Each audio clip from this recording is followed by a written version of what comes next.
Hello and welcome to another episode of Thos Plays the Banner Saga. When we last left off, Rook and his men were about to be murdered by bears. He had just disrespected the forest god, and they were stuck in a bunch of mud, with people around who want them dead. As we are already in the thick of it and it still won't let us move, let us begin. There we were, surrounded by mud, when suddenly, never gives me enough time. Everybody can reach Odd Leaf. There's nothing she can do about that. That's kind of lame. And she can move. Go there, Odd Leaf. Oh my. We're gonna start off with a problem. Having no wire is a problem. You do have a brilliant plan, right? Anyone? Anyone?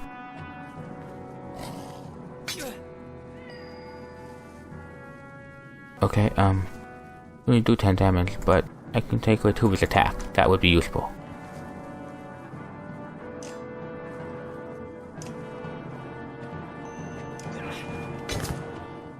Wait, what? Alright, Luden. 3 damage. Oh. One of those types. This is a problem. This is a big problem.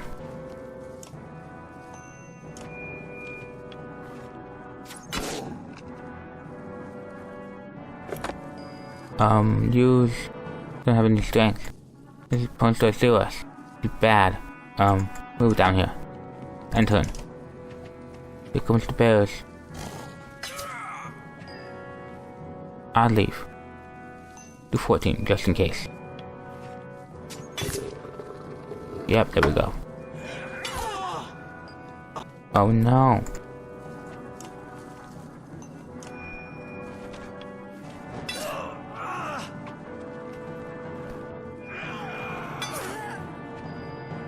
Okay, move there.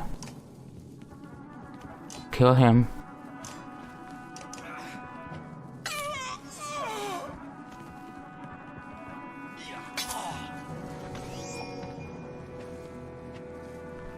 This will be a problem. The other 13 damage. So Lupin will just attack this one.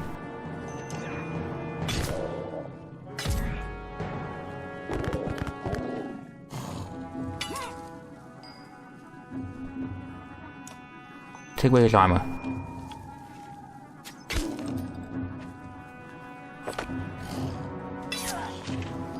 Okay, for Oddleaf's turn. Attack him. For 7 damage. Go.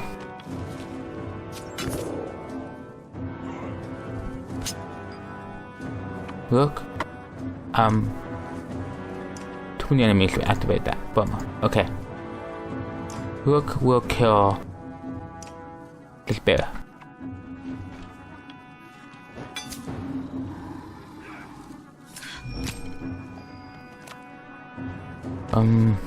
Go up here. Attack him for 3 on.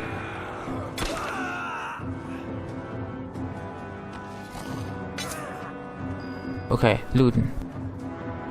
Head over here. Attack him for 4 armor.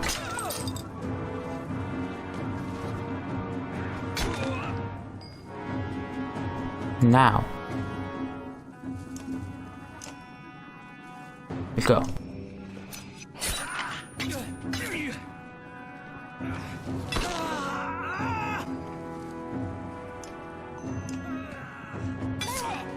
Oh, this is a very close call. I think we're gonna win this actually.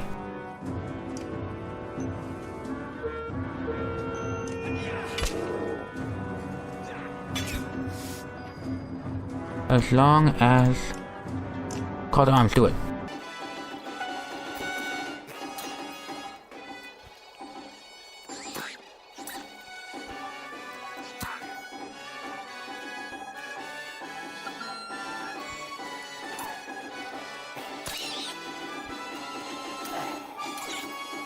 Oh dear. Go there. Attack him. 4 armor. Back here in 4. 4 armor. You will kill Rook on this next turn. Move there.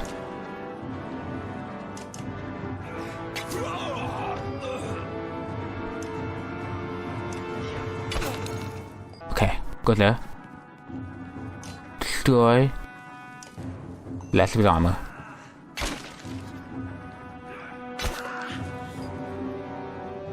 Okay, I guess it's your job.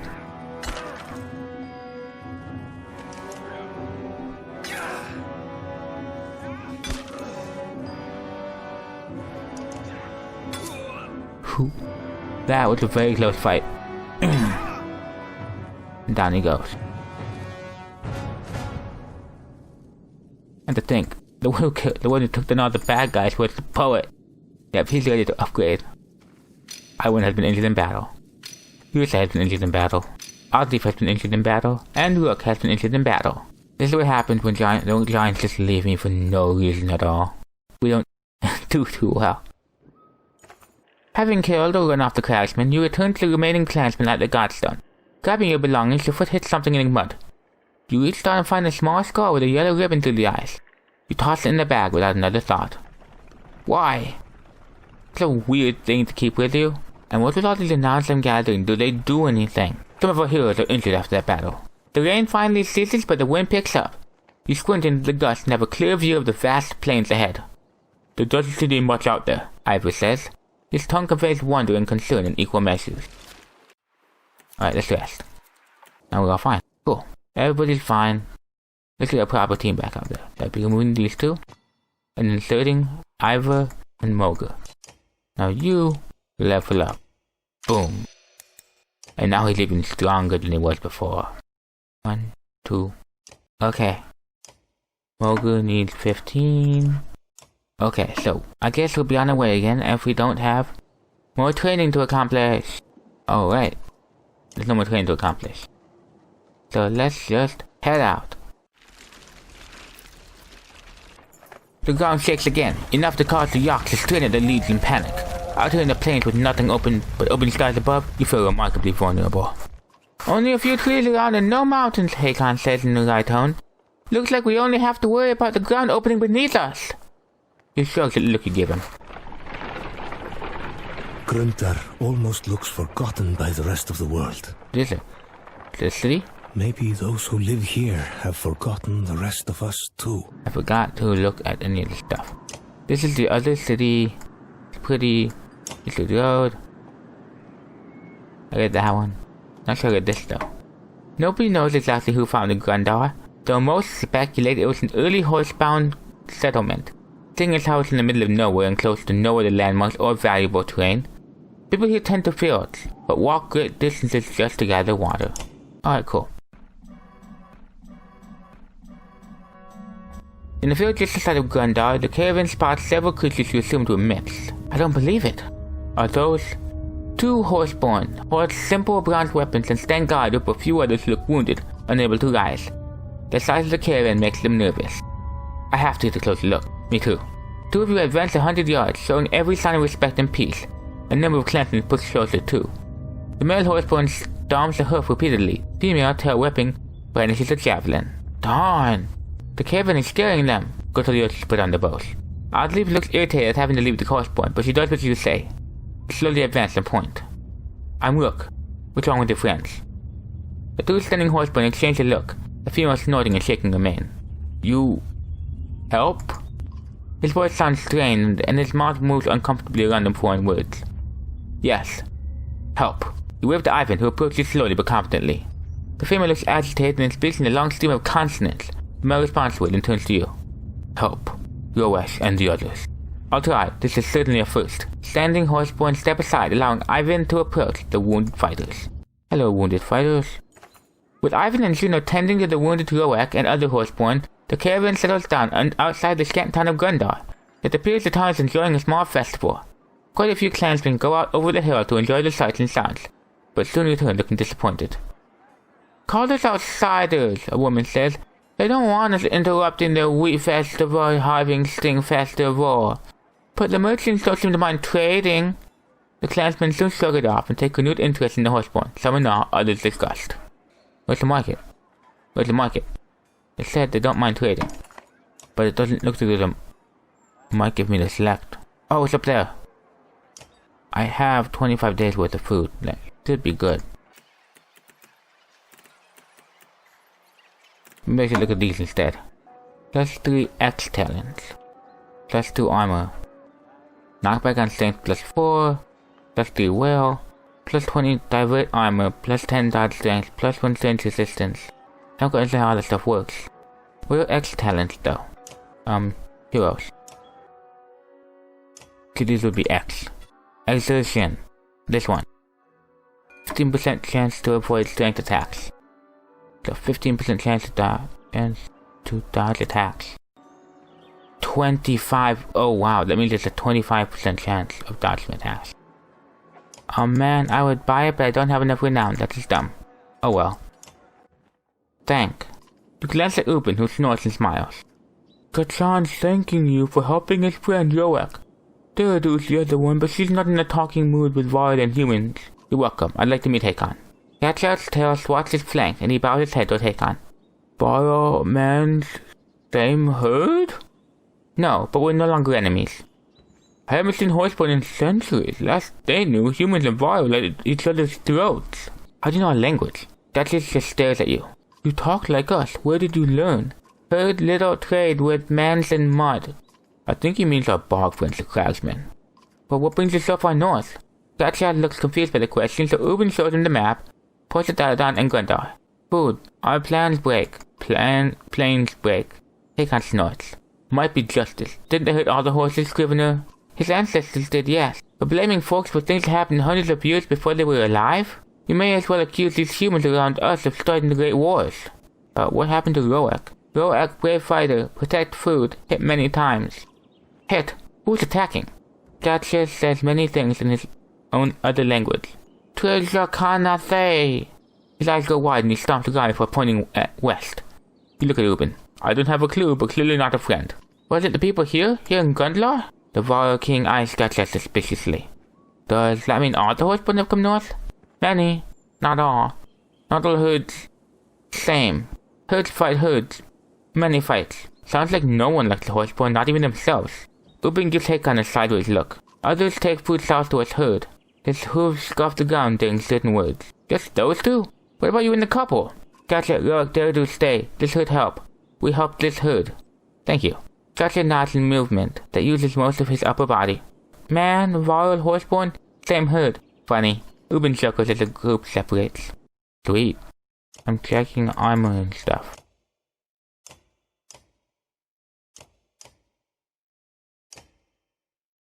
Trying to decide. I definitely want to try out one of them, but I want to decide which one. This one has 26, 5 and 25. I think I want this one. It's also much better at breaking things. 25, 40, 26, 36, 43, 26, 36, 43. Okay, so he's weak. He's got less potential. If I'm right, 21, 28, 32, 22, 32. Oh. One more attack. Okay, yeah. I want Scotchaw. Who to remove? Ivor, I guess. No, I can't remove Ivor. Ivor's my good buddy. Morg is my shield shatterer. I really want to incorporate them, but this team is just too powerful. I need him. I need Ivor. So I guess this is just how it goes. Sorry, horsies. You can join when somebody dies. If I get through this with nobody dying, I'll be the most surprised of all of us. Now that Roek had a chance to heal, 2 of the horsemen are heading south to deliver some supplies to their people. What crazy ideas in your head, Scrivener? With the world falling apart around us, there may not be another chance to track down south. Listen to yourself, the world is breaking. I don't expect a human to understand. The Varl as old as me has more important goals than just staying alive. What about the competition you Varl have for living the longest? I've always understood the rules to mean you're actually doing something, not holding up somewhere safe. Besides, my guess is Snorri didn't make it out of Grofheim when the Thunder attacked. I might already be the winner, and it doesn't sound like I can change your mind. There's not a rock in the land as hard-headed as me, so don't waste your breath. Then be safe, Ubin, and join us again if you can. You know where we're going. Don't worry about me, just make sure you're alive to see this thing through the Eyebrang. Farewell. I'm gonna guess Ubin is heading to where the horses are, maybe? Oh, yep. Scrivener says a few more goodbyes before departing with the Horseborn. Have fun in Horseyland. Have fun in Horseyland. The governor catches up to you and asks for more of your time. His bodyguard is beside him, silent. There's something to be said for you getting us across the chasm through the bog. Is that a compliment? You just haven't gotten as many people killed as I expected. You give the governor a half smile. You're still fair, and I'll be there to push your face in the dung. Is there something you wanted? I want to see these people save the Eyebrang. Get us across these barren plains and I might be impressed. He turns to leave but stops. Oh, and try not to pick up any more strays in the way, okay? Rugger sneers in the direction of the Horseborn before walking away. Shut up, Rugger. They're cool, you're lame. But I will protect you because I protect all of my own. Or at least I try to. Typically they end up dead in a ditch because I'm really bad at my job, but I will do my absolute best to keep all of you alive as long as possible. While constantly adding more to my number as well. You saved me, a woman shouts from somewhere among the clansmen. You saved me when the others would have left me die. You recognize the woman as a witch you cut from the trees. White leaves will blow once more across the plains and punish those who stand in our way. You step toward her, calming the gathering cloud. I'm not sure what you're talking about, but no one is standing in your way if you wish to leave. The woman sees you, she smiles. What a handsome figure, she says, reaching crooked fingers toward your face, but stopping before she touches you. My people have hidden food in the next copse of trees. Take it with good health. Without another word, she walks off in the countryside, alone. Ooh, 75 supplies. Oh yeah. Nope. There we go. Ahead, the caravan comes to an immediate halt. That's the second Fan's you, this bloody beast is doing in a day, the Yak sender curses. It'll take some time to see to the Yaks, so you call for a camp. While most of the clansmen sleep and lose themselves in drink, Juno requests a moment to speak with you, alone. You are holding things together remarkably well. You sound impressed. When I first looked in your mind at Boysguard, I knew you would do anything to return to Alette. Her death, some of the greatest people in our history have gone mad at the loss of loved ones. You say nothing but continue to look at the walker. You're not insane, Rook. You're experiencing tremendous grief and still managing to lead this caravan. That is something to be proud of. Juno patiently awaits your reply. Anyone here would do what I'm doing. Juno's smile is one of sadness and harsh realities. Not anyone, but yes, possibly others. That's why I have been watching you. If you no longer seemed worthy, you would be replaced. Then why aren't you leading instead? A walker's life is one of knowledge and secrets. We help when and where we can. But it really amounts to trust from others. These clans joined your banner out of hope. They would follow me out of fear. If they end up in Eyebrang either way, what's the difference? Who they are when there is Eyebrang is exactly why they are important. Fear will soon spread like flames across dry tender in that town. Without this caravan's hope, all will be consumed and burned to ash. Why is this caravan so important? This journey is forging them into what the future will require. The era of peace is over, and one of survival has begun. Eyebrang may be the best shelter for the coming storm, but the people there are soft. Too dependent on a society that will no longer exist. Because of the dregs? Partially, but mostly because of the coming darkness that is pushing the dregs. You've mentioned the darkness before, but I don't see it. You've seen the signs of its coming, dregs in numbers, the land breaking apart. It is a force unlike any other. I wish I could say more. Even the Ikmender Council is ignorant of this. What is your part in all of it? The walker grows silent, looking down for a long moment before answering. My role has many names. Instigator, Catalyst, Mistake. So you're the bad guy. But you and I are both fledglings in what is required of us, what we must do. You didn't actually answer me.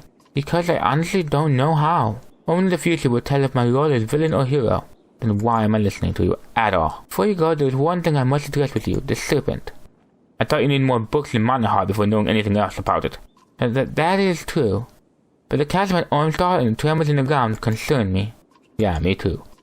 If that incredible creature ever resurfaces, do not attempt to stop it. It would take power unseen in ages to affect the serpent. If you see it, run. Her words cheer you as you find yourself nodding to her command. We'll stop the episode there, with the ominous word, warning, still ringing in our ears. Juno is dangerous. I do not trust her, but she is way too powerful for us to do anything about. So, we'll leave the caravan here with the horses and the creepy Juno. All the psychopaths and everybody else. Subscribe. Leave a comment, because your words mean so much to me. And as always, guys, have an awesome day.